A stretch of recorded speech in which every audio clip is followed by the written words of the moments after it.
In today's video, I'm going to teach you how to add watermark on CapCut. Let's start by opening CapCut. You can use either the desktop app or the web version. Both work great for this.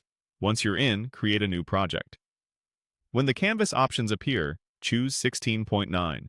This is the standard widescreen format, and it helps your watermark sit consistently across most screens, like laptops and TVs. If your project is already set up, just double-check that the canvas shows 16:9, so everything aligns as expected. Next, add your video to the project. Import the clip you want to protect and place it on the timeline.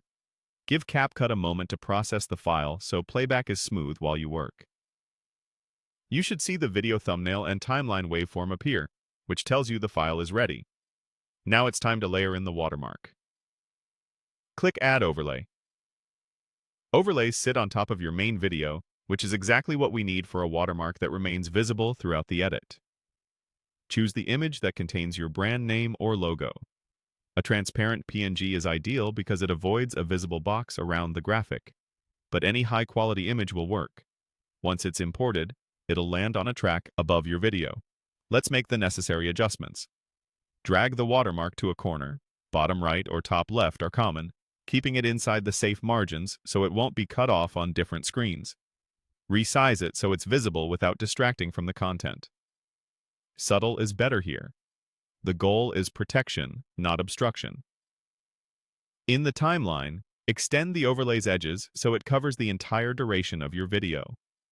If you have multiple clips, make sure the overlay spans across them all so the watermark doesn't disappear mid-edit.